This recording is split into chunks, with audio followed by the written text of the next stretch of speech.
That scarf tucked under the sweater, it still smells faintly of cinnamon and someone I used to be. Objects do that. They hold parts of our story.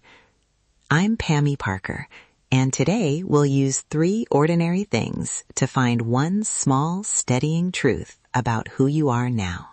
A gentle note before we begin. Sometimes handling objects can bring up unexpectedly strong feelings. If that happens, it's okay to pause, breathe, and come back later, or to imagine the object or use a photo. This is optional and kind. I'm so glad to welcome Dr. Mira Santos. Mira, hello. Thank you for joining us. Thank you, Pami. So happy to be here. I work with people who discover how their things quietly carry memory and values, little anchors that can steady the nervous system when life shifts. I want to pause on that word, anchors. Once, a single recipe card shoved in a drawer reminded me of a Sunday my mother used to make stew. I laughed and cried at the same time, surprised by how strong that small card felt. Oh, me too. Those double reactions are a sign the object is doing emotional work. It's holding memory and meaning at once.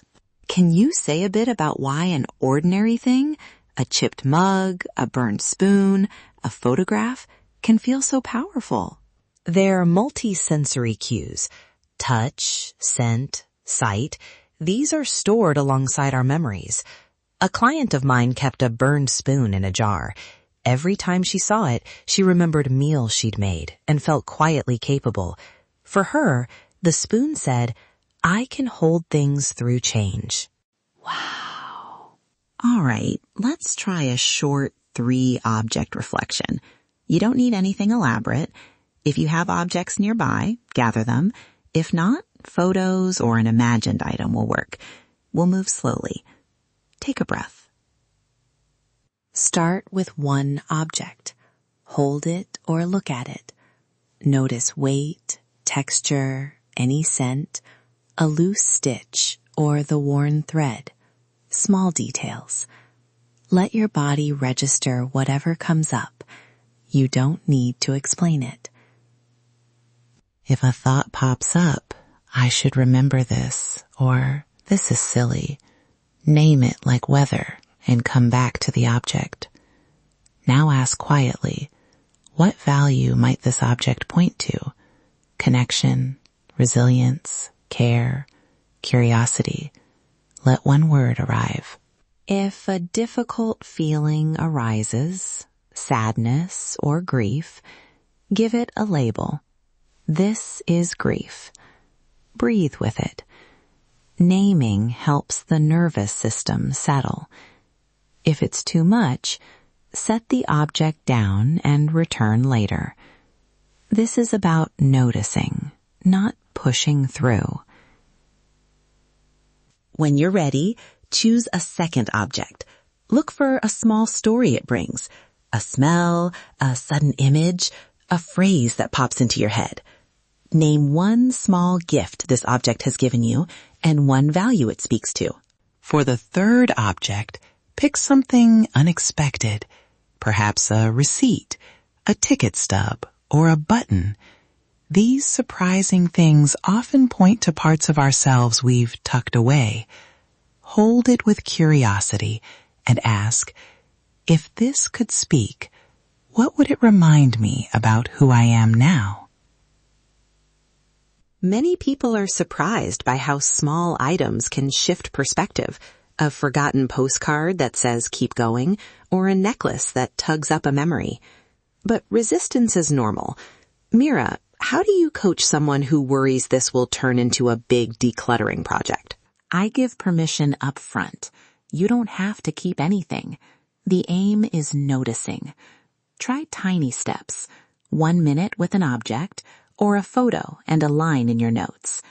If grief shows up, breathe and choose one small compassionate action, maybe a note or a single photograph instead of a box.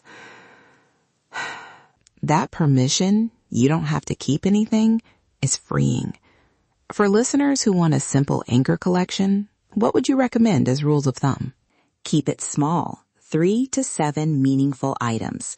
One small container, a bowl, or a dedicated phone folder. Beside each item, choose a single word label for the value it holds. Rotate items slowly and without pressure. If space is tight, a single object or a digital photo works beautifully. One morning habit I suggest: touch or look at one object and say the one-word value aloud. 30 seconds to set an intention. And a 7-day micro-practice. Pick one object, spend 1 to 2 minutes with it daily, jot one compassionate insight in a phone note, and at week's end, read the notes back. Often a theme appears that helps steady choices. Quick reminder for anyone feeling overwhelmed: choose one object or 1 minute. If strong feelings come, ground with your body, feet on the floor, slow exhale, and come back when you're ready. Yes, be gentle with yourself.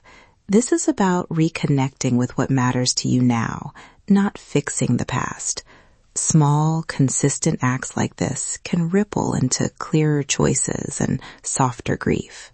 Before we close, if this feels helpful, try making a tiny anchor this week. 3 items, 1 word each, and a single morning touch. If you want the worksheet, photo-based variations, and daily prompts, visit our website for the printable download. Come as you are. Leave nourished. Thank you for listening.